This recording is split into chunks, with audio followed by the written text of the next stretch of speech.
ఉలవల టొమాటో కారం దోస. ముందుగా కావాల్సిన పదార్థాలు ఏంటో చూసేద్దాం. ఉలవల టొమాటో కారం దోస తయారు చేసుకోవడానికి కావాల్సిన పదార్థాలు: నానబెట్టుకున్న ఉలవలు 1 కప్పు, నానబెట్టుకున్న బ్రౌన్ రైస్ 1 కప్పు, మెంతులు కొద్దిగా, ఉప్పు తగినంత, టమాటాలు 2, పచ్చిమిరపకాయలు 4, కొత్తిమీర కొద్దిగా, తేనె 1 టేబుల్ స్పూన్, నూనె 2 టేబుల్ స్పూన్లు. ఉలవల టొమాటో కారం దోస తయారు చేసుకోవడానికి కావాల్సిన పదార్థాలన్నీ కూడా రెడీగా ఉన్నాయి. అయితే ఉలవల గురించి చెప్పాలి అంటే ఉలవలు బేసిక్గా కొంతమంది చాలా వేడి అంటారు. ఎక్కువ తింటే ఏదైనా వేడి అవుతుంది, ఏదైనా కూడా వేడి వచ్చే అవకాశం ఉంటుంది. అలా కాదు, ఉలవలు చాలా మంచిది. ఉలవలు బేసిక్గా మన శరీరంలోని చక్కెర స్థాయిని తగ్గించడానికి చాలా బాగా హెల్ప్ చేస్తుంది. ఒకప్పుడు ఏంటి అంటే గుర్రాలకు ఆహారంగా పెట్టేవాళ్ళంట, అందుకే గుర్రపు ముల్లంగి అని కూడా దానికి ఒక పేరు ఉండేదట. సో అందుకే ఏంటి అంటే మనకు ఉలవలు ఇప్పుడు హార్సెస్కి పెట్టారు అంటే మరి ఎంత స్ట్రాంగ్గా ఉంటాయి, మరి మనం కూడా అంత స్ట్రాంగ్గా ఉంటాం కదా. అలా మనకి ఏంటి అంటే ఉలవల్ని తింటూ ఉండడం వల్ల కడుపులో మంట తగ్గడము, మంచి బలం రావడము, ఇవన్నీ కూడా జరుగుతాయి అన్నమాట. అందుకే మనము ఉలవల్ని రెగ్యులర్గా తినండి అని చెప్తూ ఉంటారు. అందుకే మనకు మామూలుగా పెళ్ళిళ్ళకి వెళ్ళినప్పుడు ఉలవచారు ఉంటుంది కదా, ఉలవచారు బిర్యానీ అంటారు. తర్వాత ఉలవచారులో చక్కగా క్రీమ్ కూడా వేసుకొని తింటూ ఉంటాము. ఇలా బోల్డన్ రకాలు ఉన్నాయి, నేర్చుకోవాలి, చేసుకోవాలంతే. ఇక్కడ మనం ఏంటి అంటే చాలా స్పెషల్గా ఉంటుంది ఈ దోశ అనేది. ఈ ఉలవలతో దోశ కొంచెం స్పెషల్గా ఉంటుందండి. కరెక్ట్గా మీరు చూసుకొని నేర్చేసుకోండి. అయితే ఫస్ట్ మనం ఏం చేద్దామంటే ఇలా ఒక మిక్సింగ్ బౌల్ తీసుకుని అందులో 1 కప్పు నానబెట్టుకున్నటువంటి ఉలవలు, ఇదిగోండి మనకు బయట ఉలవలు దొరుకుతాయి, నానబెట్టుకుంటే ఇలా అవుతాయి.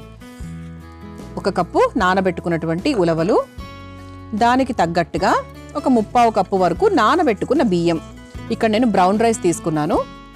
సో మీరు కూడా సాధ్యమైనంత వరకు బ్రౌన్ రైస్ తీసుకుంటే మంచిది. ఎందుకంటే గ్లూటెన్ లెవెల్స్ తక్కువగా ఉంటాయి, గ్లూకోజ్ లెవెల్స్ తక్కువగా ఉంటాయి, కార్బ్స్ కూడా తక్కువగా ఉంటాయి, ప్రోటీన్ ఫైబర్ ఎక్కువగా ఉంటుంది. కాబట్టి ఒకవేళ బ్రౌన్ రైస్ లేదు అంటే మీరు మామూలుగా వైట్ రైస్ తీసుకోవచ్చు. కాకపోతే మన అమృతం ఏంటి అంటే ఎప్పుడు హెల్త్ పాయింట్ ఆఫ్ వ్యూ మీద వెళ్తుంది కాబట్టి బ్రౌన్ రైస్ తీసుకున్నాం. ఆ తర్వాత నానబెట్టుకున్నటువంటి మెంతులు. సో దోశ పిండి అనగానే మనం 100% నానబెట్టుకున్న మెంతులు వేస్తాం కాబట్టి నానబెట్టుకున్న మెంతులు, అలాగే దీనికి తగ్గట్టుగా కాస్త ఉప్పు.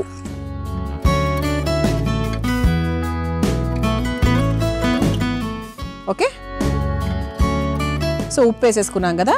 ఇప్పుడు ఏంటి అంటే దీంట్లో సరిపడా నీళ్లు పోసుకొని మెత్తగా దోశ పిండిలాగా రుబ్బుకోవాలి. రుబ్బుకున్న తర్వాత దీంట్లో ఇంకొక సర్ప్రైజింగ్ విషయం కూడా ఉంది, అంటే కొత్త స్టెప్ అనమాట. అదేంటో కూడా చెప్తా. మరి ముందుగా రుబ్బేసుకొని తీసుకొచ్చేస్తా. చూసారు కదా, ఇలా చక్కగా ఒక పిండిలాగా నేను సిద్ధం చేసేసాను. ఇది పక్కన పెట్టేసుకుందాం. అంటే మన కన్సిస్టెన్సీ కూడా మామూలుగా దోశ పిండి కన్సిస్టెన్సీ తెలుసు కదా మనకి, అలా చేసుకున్నాం అనమాట. ఇప్పుడు ఇక్కడ ఒక చిన్న కొత్త పాయింట్ అని చెప్పాను కదా, అదేంటి అంటే ఈ పెనం ప్రస్తుతానికి పక్కన పెట్టేద్దాం. ఈ స్టవ్ వెలిగించేసుకుందాం. వెలిగించుకొని సిమ్లో పెట్టుకొని ఇదిగోండి టొమాటో ఉంది కదా, టొమాటోకి ఒక ఫోర్క్ ఇలా గుచ్చేసుకొని చక్కగా కాల్చేసుకుందాం. ఇది ఎందుకు అంటే మనం ఒక పేస్ట్ తయారు చేస్తున్నామండి. టొమాటోని అలాగే ఈ పచ్చిమిరపకాయలు ఏవైతే ఉన్నాయో ఆ రెండింటిని కూడా కాల్చుకొని తొక్క తీసేసి, అంటే పచ్చిమిరపకాయలకు కాదు టొమాటోకి తొక్క తీసేసి దాన్ని సాధ్యమైనంత వరకు మెత్తగా మెదిపేసుకొని దాన్ని ఒక పేస్ట్ లాగా తయారు చేసుకోబోతున్నాం.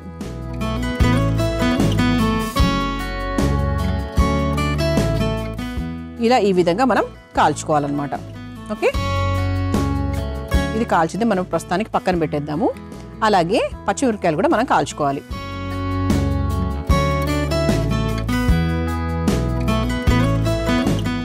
ఈ విధంగా మనం పచ్చిమిరపకాయలు కూడా కాల్చేసుకోవాలి.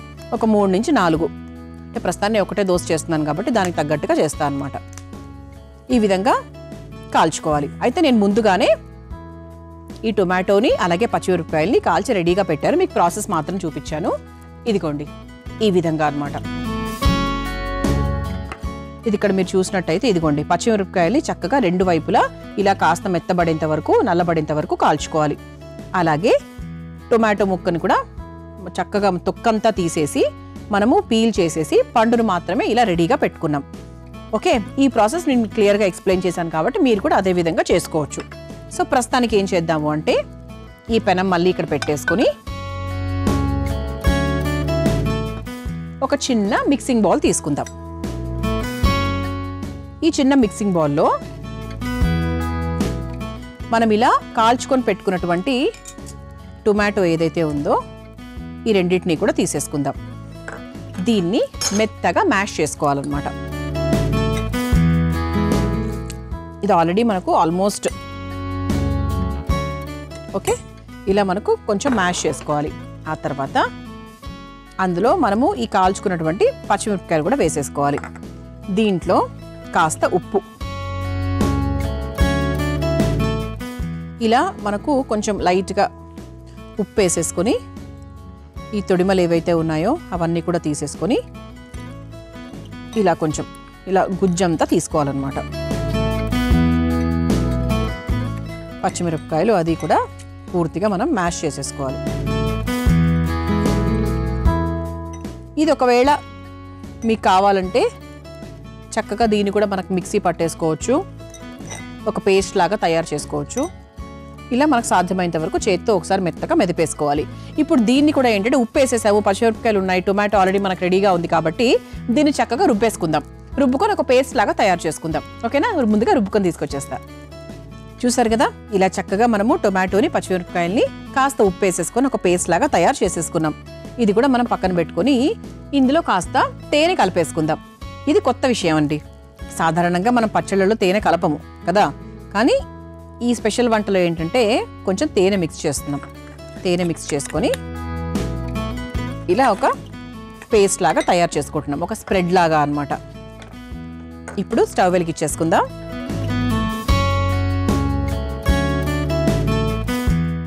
కొంచెం మనకు ప్యాన్ వేడైన తర్వాత మామూలుగా దోశలాగా వేసేసుకోవడమే. దోశ అంటే కొంచెం మనకు థిక్గా వస్తుందండి. ఇది లైట్గా, మరీ పల్చగా అలా కరకరలాడుతూ అని కాకుండా కొంచెం మనకు ఒక మీడియం థిక్నెస్ లెవెల్లో వస్తుంది.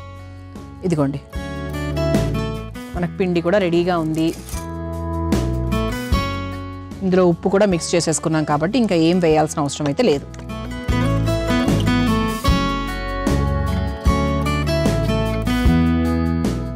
అంటే మనకు ఈ టొమాటోలో కాస్త తేనె వేసాం కదా, అంటే ఏంటంటే మనం ఫైనల్గా ఆ దోశ ముక్క తిన్నప్పుడు కొంచెం కారం కారంగా, కాస్త తీపి తీపిగా, కొంచెం కొత్తగా ఉంటుంది. ఎప్పుడూ కారము టేస్ట్ అయినా దోశలకు కాస్త తీపి టేస్ట్ కూడా కలిస్తే బాగుంటుంది కదా, అందుకనమాట.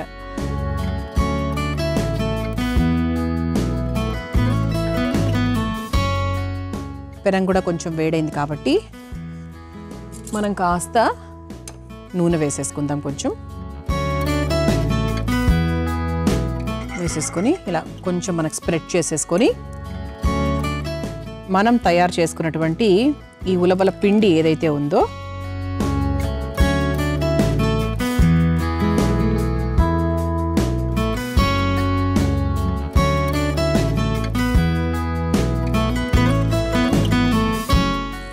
ఇలా వేసేసుకుందాం. వేసేసుకుని పైన నుంచి కాస్త నూనె వేసుకుందాం.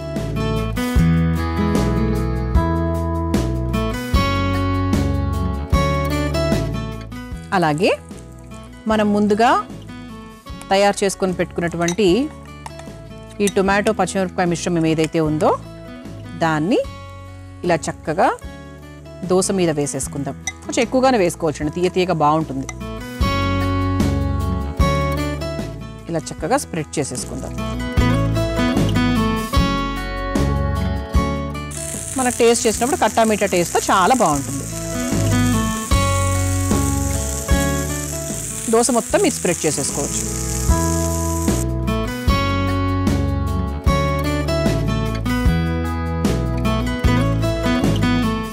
ఓకే, ఈ విధంగా ఒకవైపు తర్వాత మనం రెండో వైపు కూడా కాల్చుకోవచ్చు, తప్పకుండా కాల్చుకోవచ్చు. ఇలా కాలుస్తూ ఉంటానండి. మనం చక్కగా ఇలా ఉలవల దోశ వేసేసుకున్నాము, ఇటువైపు కూడా తిప్పేసాము. ఇప్పుడు మనం టొమాటో పేస్ట్ వేసుకున్న సైడ్ ఎలా ఉందో చూద్దాం. ఎస్, ఇటువైపు కూడా తిప్పేసాను, చూసారా ఎలా ఉందో. సో రెండు పక్కల చక్కగా కాలింది కాబట్టి ఇక దీన్ని ఒక ప్లేట్లోకి తీసేసుకుందాం.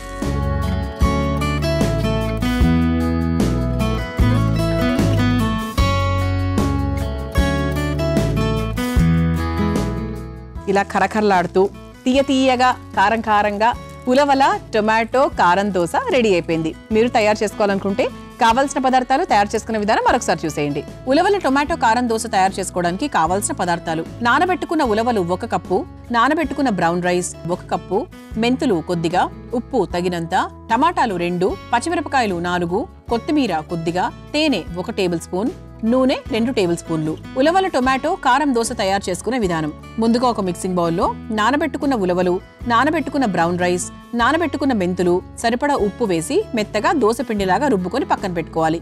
ఇప్పుడు స్టవ్ ఆన్ చేసి టొమాటోకి ఫోర్క్ గుచ్చి టొమాటాలను కాల్చుకొని పక్కన పెట్టుకోవాలి. అలాగే పచ్చిమిర్చిని కూడా కాల్చుకోవాలి. తర్వాత కాల్చుకున్న టొమాటోలను, పచ్చిమిర్చీలను ఒక మిక్సింగ్ బౌల్లోకి తీసుకుని అందులో కాస్త ఉప్పు వేసి మెత్తగా మెదుపుకొని రుబ్బుకోవాలి. తర్వాత అందులో కాస్త తేనె వేసి కలిపి పక్కన పెట్టుకోవాలి. ఇప్పుడు స్టవ్ వెలిగించి ప్యాన్లో కాస్త నూనె వేసి వేడయ్యాక సిద్ధం చేసుకున్న ఉలవల పిండిని దోశలాగా వేసుకుని పైనుంచి కాస్త నూనె అలాగే టొమాటో మిశ్రమాన్ని వేసి స్ప్రెడ్ చేసి నూనెతో 2 వైపులా కాల్చుకొని ఒక సర్వింగ్ ప్లేట్లోకి తీసుకుని సర్వ్ చేసుకుంటే ఉలవల టొమాటో కారం దోశ రెడీ.